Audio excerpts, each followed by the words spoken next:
seed of basically. It is that ultimate openness that exists. Yeah. So when you practice Tonglen, you start from the place beyond time, from the enlightened heart. You practice Tonglen from the enlightened heart. Yeah. If you practice Tonglen from our relative poverty mentality heart, actually we can't even breathe in because it's too scary. Yeah. It's interesting, Rachel, because in sending, and there are various instructions, but it's sending all your positivity, whatever, and sometimes people think, well, what can I offer? But it's the very thing you're talking about. Yes. Sending something that's beyond the here and now in terms of. And what would you say then the taking is? The taking is taking the delusion, the suffering, the drawing in. Is that a generosity or is compassion?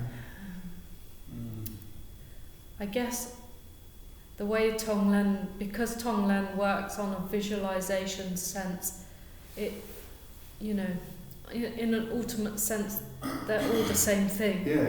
There's nothing not that. There's nothing not generosity. Generosity is the same as any of the other parameters. Actually, they are all co-emergent in their nature, in their essence, but because they're relative practices, they practice on the relative scale. They start from an absolute nature, but their practices for the relative. Then we categorize them as this is, when we give out the sending, we call that generosity. Sure. Ultimately, the taking is also generosity. Yes. It occurred to me that it's like giving your arm or whatever to the lioness and blah. Yes. But to take something on board, I'm just trying to contemplate, is that generosity? Because you're taking some, who knows what you're taking away in that black smoke. I know it's converted then into Brahmanism. But it's thought-provoking. Yes. Yeah. And, I guess ultimately these practices, they're just method. It's method. So it's on the relative scale. And, we can only talk in language. And language categorizes things. It says this is this, this is that. And we create these arbitrary lines in between things and say, well, generosity starts here and it stops there and then it becomes something else. But ultimately, bodhicitta, which is really what we're talking about here, there is no, there's no separation between this or that. It's complete. No in or out. Again, I'm struck by, in our message exchange, you said about clairvoyance and just relax. But in a lot of teachings are, don't do anything. Yes, don't do anything. That's right. And then the hours of talking and teaching and don't do anything. Ultimately, all the talking and the teaching is to get you to relax, to do nothing at all. Because you're already that. You're already that. And by relaxing into there's nothing to do. Ultimately, there's nothing to do. But on a relative scale, we don't believe it. No. And we don't trust it. And the work is in learning to trust it. And hence all the teachings and the texts and 84,000, But they're method, they're not our absolute truth. No. The absolute truth is there's nothing to do at all. You just relax and it all comes out anyway. William has often, if I may quote you, you have asked in the past about this relaxing into. You've asked in the past. Do you deny it? Because, have you heard of Khenpo Gangsha? Yes. And his book, something awareness, whatever it is, I've forgotten. And most of it is really just relax into it. That was his teaching. And I think you found it puzzling when we were talking about it. We're going back a few years. Because we're all men now. We're going back a few years. I might be imagining something. No, I think I didn't be doing. So just relaxing into it. Just relaxing into it. I know, it's astonishing. Marmalina says it's like getting into a warm bath. Yes. Martin Goodson now. You just get in and you just... Just let it. Yes. We make it far too complicated. We do.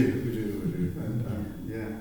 There's this particular saying by the Buddha, I think it's something like the two wings of the bird that flies to enlightenment. One is the wing of compassion, and one the wing of wisdom. Yes. So if we have compassion without wisdom, and we think we're giving somebody something to help them, yes, but in actual fact we're making the situation worse. And I was thinking about, perhaps there's a beggar in the street who's an heroin addict, and you give them some money, and then they will overdose on heroin or something like this. Yes.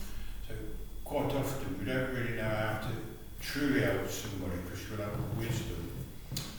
And there's the idea of compassion, exhaustion, because there is so much suffering in the world. Yes. And we can't help everybody, can we? Because we're limited. Yeah. And so how do we cope with compassion, exhaustion? So I will admit from my point of view that I have more compassion for some situations than others. Yeah. And I know I'm supposed to have equanimity, but I find it terribly difficult. Yes. And there's some people that I love absolutely dearly. And when I see suffering, I do feel I want to help people. But we have, what's the word for it? There's unlimited wants, and we have limited resources, don't we? Yes. So do you still practice Cheang here? Do you still do the We Cheang practice? We do. Yeah. Oh, sorry, yes, of course we do. Yeah, we do. I love it. Yeah, and you know the story of Cheang, you know, that he just looked out into the world suffering and just broke into 1,000 pieces. Because he couldn't cope with the amount of suffering. It's just overwhelming. Yeah. And at the moment, you see, I mean, it just seems there's so much suffering in the world at the minute. You know, the war in Ukraine and in Iran, South Sudan and so forth. And I think there's been over 1 million Russian soldiers killed in Ukraine. Yes. Yet Vladimir Putin, he has no problem with speaking.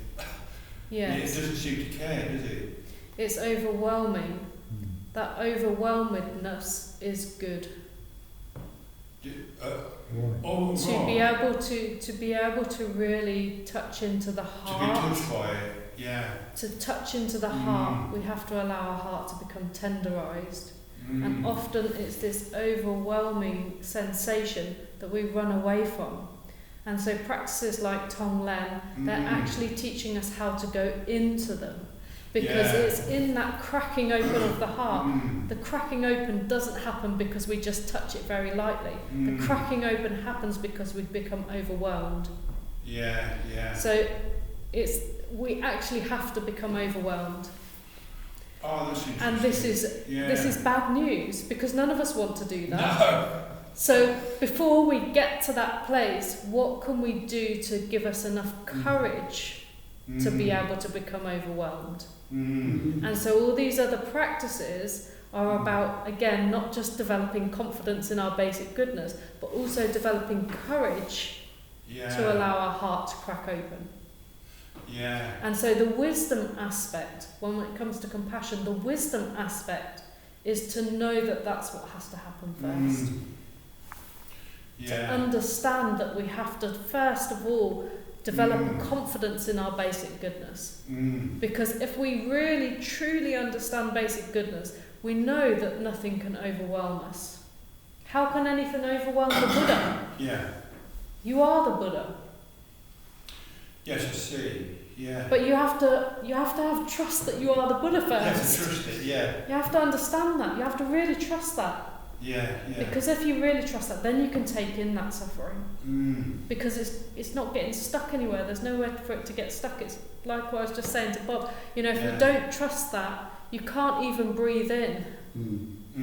I see what you mean. So Tonglen is actually a really advanced practice. It's probably the most advanced practice I've ever done, and I've done some really outrageous practices.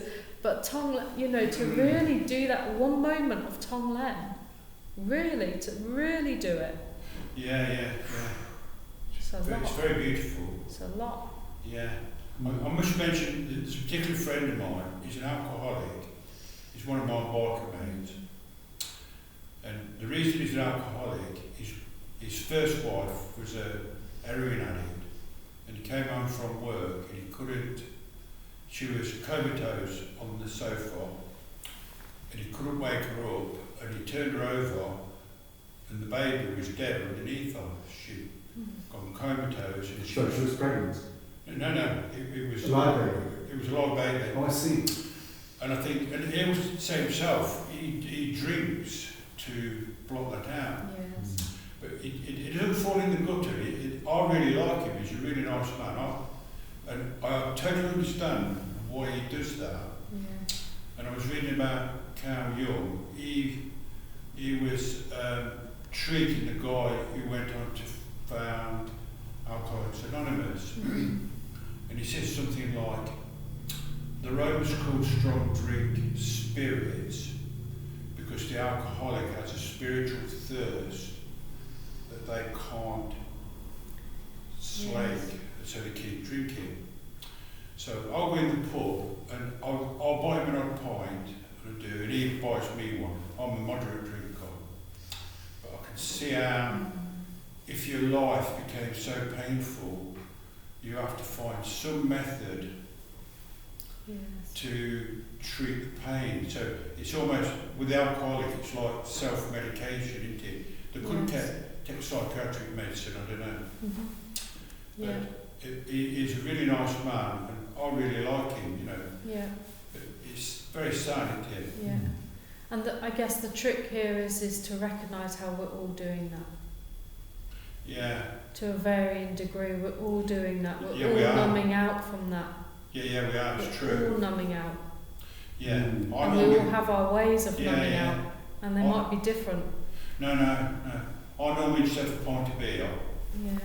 But it does, it mellows you. It makes you more sociable. Yes. If I have too much, it makes me feel ill. So that's probably what stops me. But I do enjoy a pint of beer. Yeah. Now I just think about Martha and Milarepa. Martha liked his beer. Trumper, or do you like whatever it was? Yeah. Yeah. Anyway. Yeah. So I wanted to do a practice because I always think, it's great to have like blah blah blah, we can talk forever, but actually how do we really practice this? So we haven't got anything to give away like Ken McLeod was saying, but I'd like to take a version of that and try and practice that right now. So what I'd like you to do, it's great, there's even numbers, so to pair up with each other, and then I'm going to guide you through a little practice and contemplation. So choose who you're going to partner up with. Yeah. Next to him, yes? Yeah, great. It's good if you can sit in front of each other as well, that would be really great. Yeah. So if you can turn your chairs in just so that you're facing each other, that would be really good. And everybody else in the room do the same, please. Yeah. Well, Harmony always says you've got to teach to the bugs and the birds and the bacteria in your gut and everybody. Could be anyone here. Okay. So we're just going to spend a few moments just connecting with ourselves first, so you can close your eyes and feel the ground.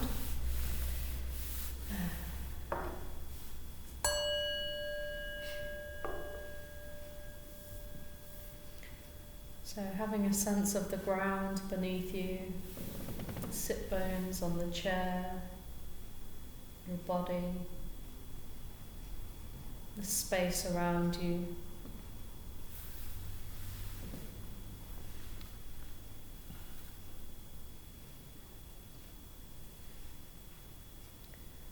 And seeing if it's possible to have a sense of your own basic goodness or your Buddha nature. So this can be simply, as we did earlier, just contemplating your good qualities. What do you have to offer the world? What good qualities do you have?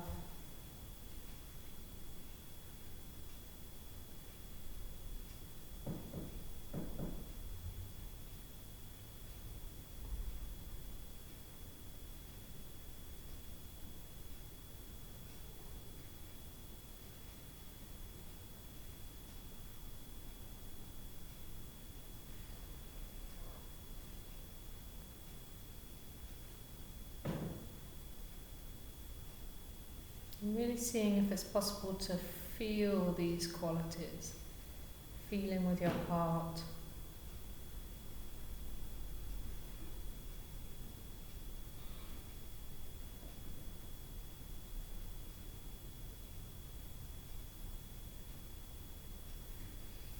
And if this feels difficult, just getting curious about that. There's no right or wrong here. So you just notice, that's interesting. This feels blocked. I feel numb or whatever it is. So we just notice.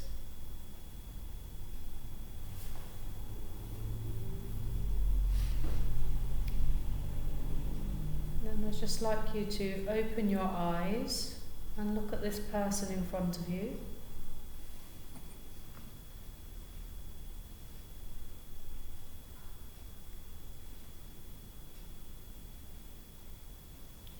We're just gazing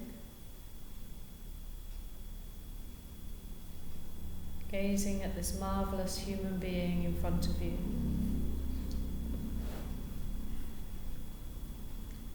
And contemplating their qualities.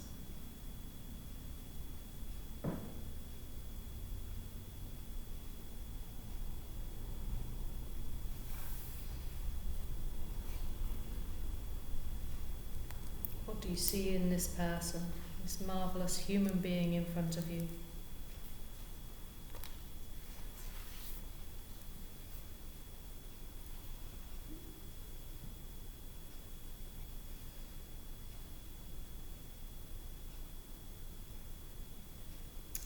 And then one of you, I'd like you to put your hand up, just one of you out of the two. And the person with their hand up, I'd like you to offer the other person a compliment. Verbally? Yeah, verbally, yeah. Sometimes. The other person, just listen. Just hear the compliment. Friendship and wisdom. Friendship and wisdom. And I'd like you both actually to open to whatever arises. So the person giving, open to your hopes of reciprocation, your pride, wanting to be seen as generous, perhaps a desire for control, perhaps an attachment to what you've said, perhaps an irritation with the exercise. Just let all the internal stuff that gets in the way of giving be there.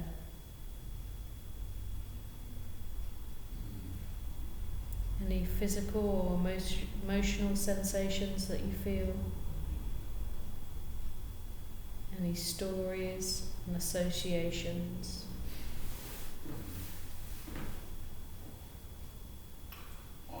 And then close your eyes, so you're staying in silence.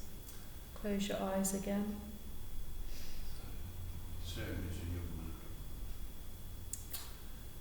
So we're not talking at the moment, we're just contemplating within our own self. So we're just opening to this experience of giving.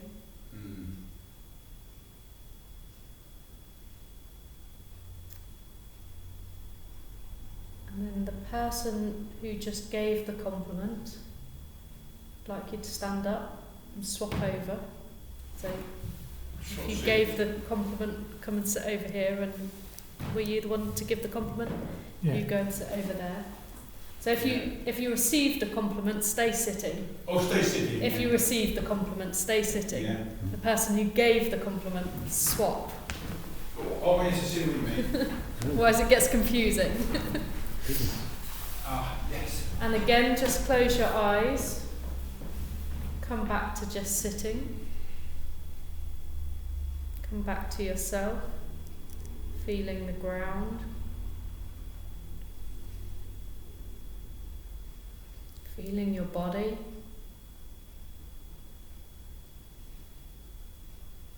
sit bones on the chair, and touching in with your own basic goodness.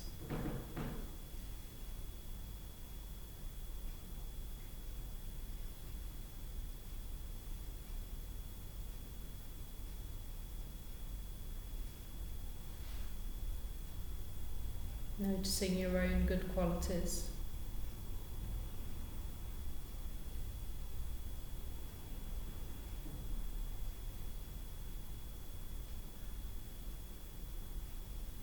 And then once again opening your eyes, seeing this new person in front of you. Just gazing at their good qualities. This marvellous human being sat in front of you. Unique person, totally new and different from the other. Beginning to notice their good qualities.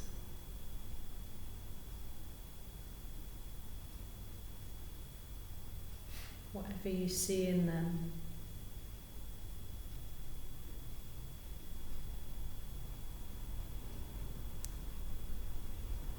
Noticing how what you see in them is a reflection of your own good qualities.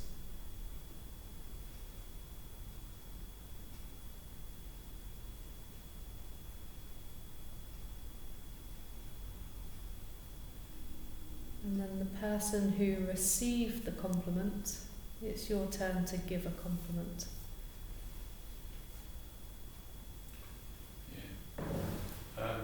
I see you as a person very much sense of humour. Reliable. Very reliable, dependable, competent, Level-headed. a good sort of person, trustworthy. And Good to then know. come back to yourself and just open to whatever arises. So noticing any hope of reciprocation, any pride, any wanting to be seen as generous, any desire for control, an expectation of thanks, a sadness, a joy in giving, a relief, a loneliness, attachment to the compliment, irritation with the exercise, or whatever comes up. Just allow it to be there. Any physical and emotional sensations, any stories and associations.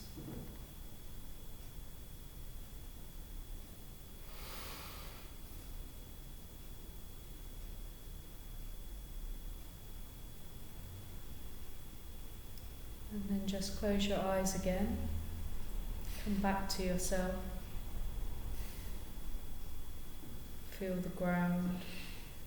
Feel the space. Your body.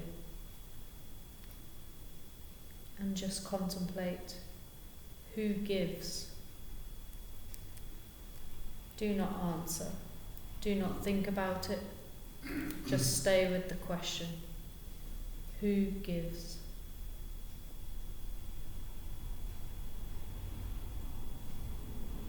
Any thoughts that arise, any emotions that arise, any realizations, any understanding, any wisdom, let it go.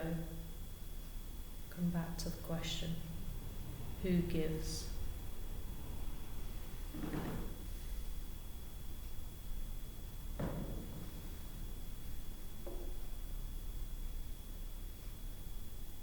And then just rest.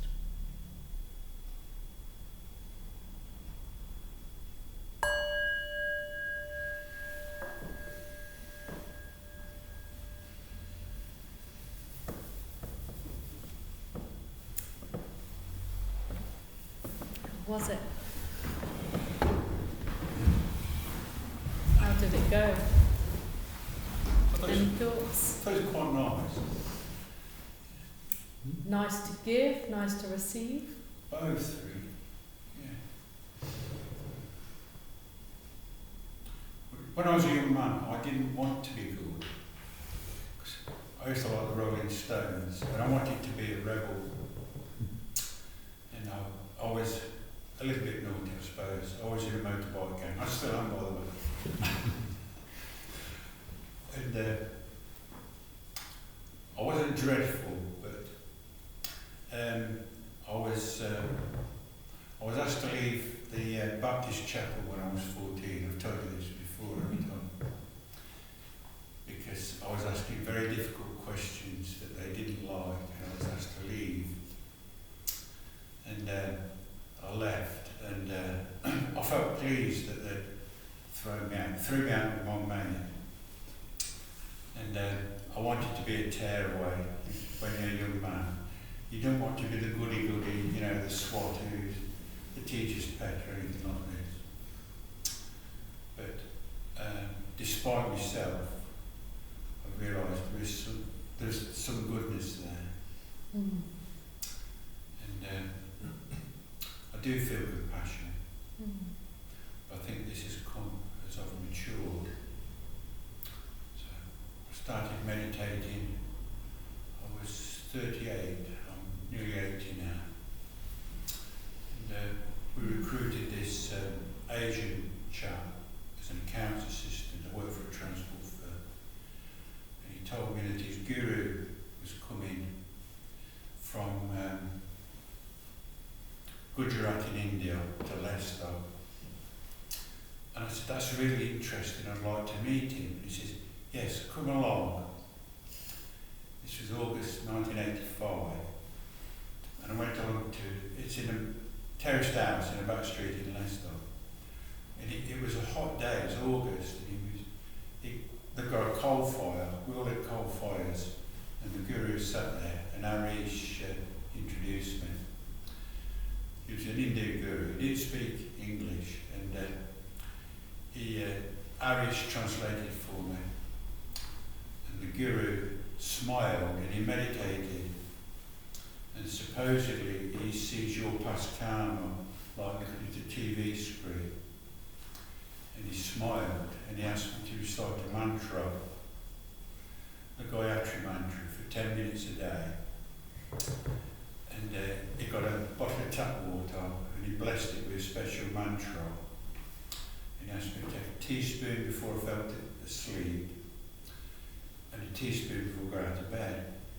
And I went back to my wife and my kids and I said, I don't know what to make of this, but it can't do any harm.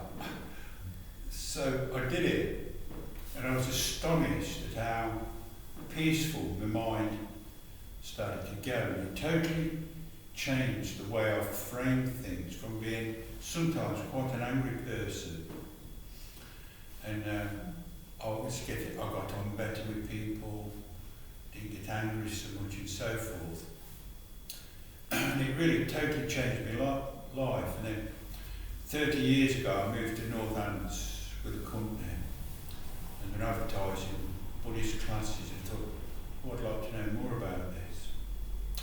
So I went really, there's still a bit of the young me that wants to be a bit naughty. The rebel. Yes.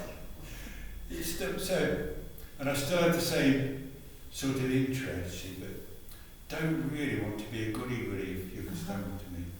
Yeah. So when Bob says he sees a good person, I think that's quite nice, but I don't want to be too good. I don't know if that sounds perverse. Yeah, yeah, and I think this is the problem, right? Mm. This is the problem. Yeah. This is the problem. We don't want to be too good. No. It's very interesting. It's good. Do you want to be a little bit weak in Naughty. a way as well? Oh, I'm the same. Yeah? Totally Are you the same? rebellious. Even after practicing for whatever duration, you still want a little, Yeah. be a Yeah. little bit very rebellious. Wow. Very rebellious as a person. But it's got nothing to do with my basic goodness. Yeah. And that's the key, that the basic goodness is unaffected by my rebelliousness. Yeah. And this is what we need to recognise. We need to penetrate deeper than that. Yeah. Rebelliousness, and I hang out with La Molina. She's a terrible rebel. Oh, really? Yeah.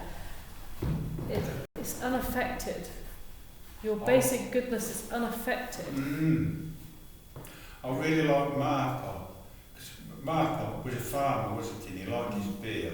Right. And he was the teacher of Milarepa. Right. Milarepa, they reckon he murdered over 100 people, don't they? Yes. So there's hope for all of us. Yes. So it's about penetrating deeper than that. What is this basic goodness? It comes before all of that. It's not about your personality. It's not about your personality. No. And it's interesting, and I think exercises like this, they begin to bring up that. How my personality behaves. How do I react? Yeah. And this is your obstacle. Your personality is your obstacle. Not that the personality shouldn't exist, because the personality carries on existing. Yeah. La Molina always reminds us, she says, have you ever met a guru that doesn't have a personality? No. Of course not. They all have personalities. But it's beyond that. So first, recognising, well, what's my personality doing? What's my ego doing? What's my identity doing? Because it's not that. Yeah. It's what's underneath that, or in that, or beyond that. So I belong to 3 motorcycle clubs, and a lot of the guys, you perhaps describe them as rough diamonds, but there's something about them I really like. Right. And we have banter, but in another way, they are nice people, but they are kind of rough diamonds. Yes. We have 1 or 2 female riders, because more females are riding motorbikes. And I think that's good as well, because if there's only 1 female, the males behave better. I'll include myself in that. What about the females? How do they behave? Well, some of them behave like we do. And we're refraining tonight from foul language as we would normally. It's a boys' club. Would you say? Go to one of La Molina's teachings. Oh, no, she swears all over the place. Yeah. Oh, that's endearing. But would you say what you were just talking about a moment ago is encapsulated in the story? Student says to the teacher, talking. He says, "You have a lot of aggression." And the teacher says, "I do, but I choose not to display it or act on it." That's the word. Yes. Personality is. We all have aggression. Yeah. But the aggression is born out of this belief that we're not basically good.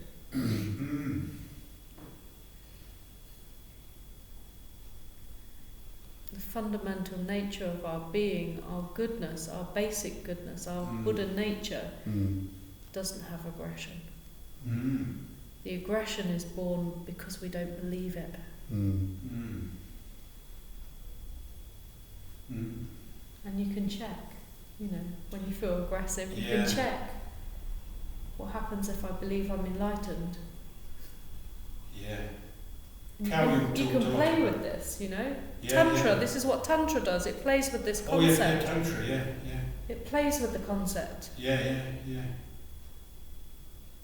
There's just thing with Carl Jung where he said we need to integrate our own shadow, but you need to accept that you have these shadow aspects to yourself, don't you? That you're not, that in the past you've done things that you've regretted and in the future and in the present. Oh, we're constantly doing things like that. But what's to recognise is the Buddha nature is unaffected. It's unaffected. Yeah, just as well. And it's resting into that Buddha nature. That's where generosity comes out. I see. I'm reminded of something Lama Jiga said to me once. He said, Bob, as you practice, you begin to, I've said this before to you, you begin to see what an absolute shit you've been in your life. Oh, yeah. But he didn't mean that, no. Yeah. He's foul language. But even so, underlying it is goodness, the Buddha. Yes. Yeah. And as you continue to be so as well. Because we're just human, right? Yeah. We're incarnated into this human body. Yeah. So, we're subject to aggression, anger, outbursts, all of that. Conditioned reactions. Yes, and the more we can rest into our Buddha nature, the more we rest into that space, then your karma begins to change, your conditioned response begins to change. So having reacted in a, let's say, an impatient, aggressive, whatever it is, Yes. recognizing it and then relaxing into that. Yes. That's a practice. That is a... Yes. Yeah? Because what we do instead is we beat ourselves up. And that beating ourselves up for having done something not wholesome is aggression. So you perpetuate it. You haven't broken free from it. The moment you recognise that, oh, my aggression that I've just shouted at this person, that aggression that came, the moment you recognise that that is not you, that is not you, that is not your Buddha nature, when you recognise that, then you relax. And you don't perpetuate that aggression. And that aggressive act or behaviour is just a conditioned response. It's a habit, habitual pattern. That's all it is. So the more you relax it back into basic goodness or Buddha nature, the more you relax back into that, you begin to break the habit. The habit will continue to play out until it's so weak that it doesn't play out anymore. But it will continue to play out. So every time it plays out, you relax. So no beating yourself up about it. No beating yourself up. If you beat yourself up, you're continuing the cycle. No, I shouldn't have done that. You're continuing the aggression. Okay. Just almost an acceptance of what you just did. Actually, when you relax, compassion arises for yourself, for the others, for everyone. So would you recommend the Vajrasattva practice for finding a way to forgive yourself for the things you're not happy about? It's a method. Vajrasattva is a method. Purification. But Vajrasattva works on the basis that we're already pure. If you take the Vajrasattva practice, when the pureness is dropping through the head, it comes out of the anus. And underneath, Mara is eating it all up. That Mara is also the Buddha. Interesting. You've done 100,000 Vajrasattva mantras, haven't you? I did 600,000 of those. It was the Guru Rinpoche. It was 1.2 million. It's another method. It's a way of visualizing. But ultimately, all of these methods, the place they're going to is to recognize that you're already that. You are Vajrasattva. You're not separate from that. So it's just a method. It's a trick. It's magic. It's an alchemy. An alchemy. No, that's we're using your word. We often alchemy. That's very unique. We used it here before. Alchemy. Yes. And if Tantra works for you, great. Use it. It's one of the 84,000 methods that we can use. They all work if you do them. And Lama Lina always says, choose the practice that you like, because if you like it, you'll do it. True. And if you do it, it will work. And persist with that, or?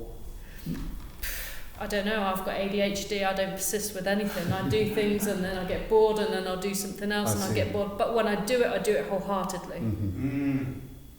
You immerse yourself. And that's okay, because they all go to the same place. Yeah. So do them. Keep doing them, and keep, if you get bored with something, choose something else. It's no big deal. Yeah.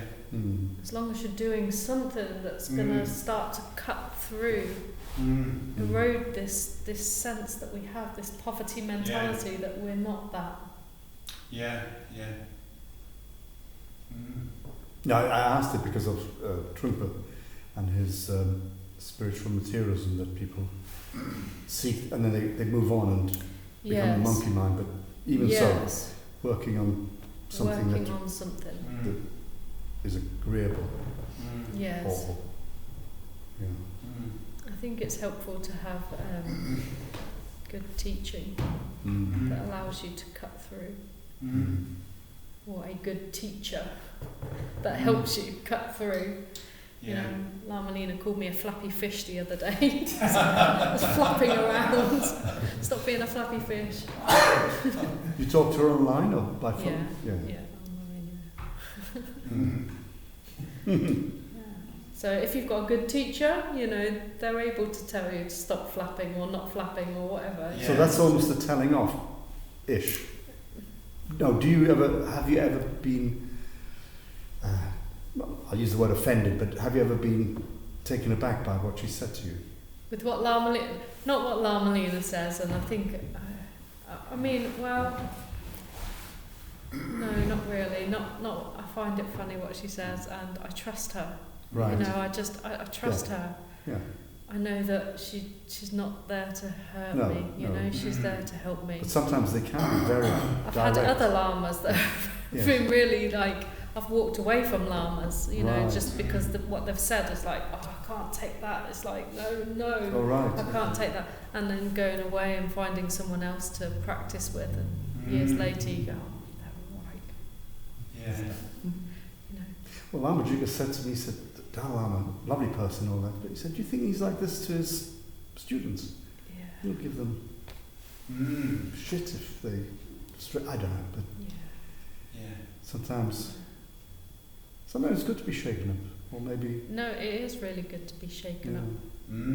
It's really good to be We've shaken had teachers here, nuns, it's wonderful, people say, they forget about it. But then you've had teachers who really put you on the spot, like a comedian who picks somebody out of the audience and embarrasses them. And it's finding the teacher who can speak to you. Yes. Who can that works for you as well. Speak to you. Like the teacher who I had to walk away from. He was full of wisdom, but he couldn't teach me because I wouldn't listen. So it didn't resonate, or it did resonate, but it wasn't agreeable to you. He's very wise. Yeah. He was saying the right thing, but he couldn't teach me because I couldn't listen. Yes. And so there's a relationship. There's a guru-teacher, teacher-student relationship. You have to be able to listen. You have to be able to listen to what your teacher's saying. And that's a personality thing most of the time. That's why you've got so many different lamas with so many different personalities, because they'll resonate with different people. And that's okay. But it's about them being able to cut through for you. For you, can they cut through to that basic? Can they show you your nature? Yes or no? Lama Lena can show me my nature. Trungpa Rinpoche shows me my nature. These are my teachers. Shall we do a dedication? You want to do ours, or you have your own? Yeah, no, you can do yours. All right. You've got such a great voice, I like it. Can I mention my neighbour and good friend Pete Knighton, who has just had an operation to remove cancer, and he's in recovery, and he's been told the operation is successful, but he's in a kind of trauma,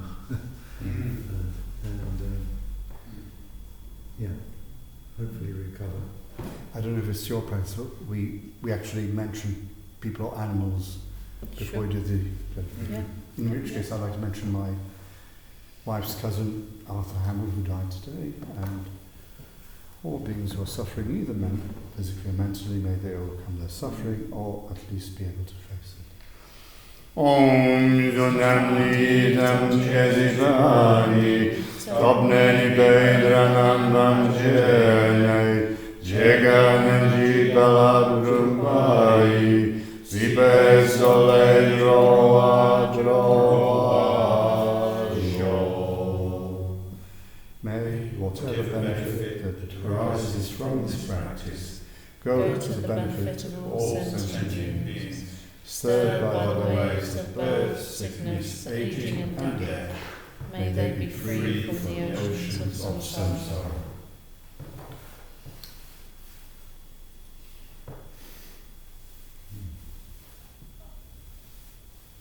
And here of interest, Khenchen Lama says, give it away. Give it away. Give it away. Give it away. Give it away. Do you know that song? Yes. Give it away. Battery give it away. Petals. Give it away now. Yeah, but yeah, no, but it's an opening up when you know.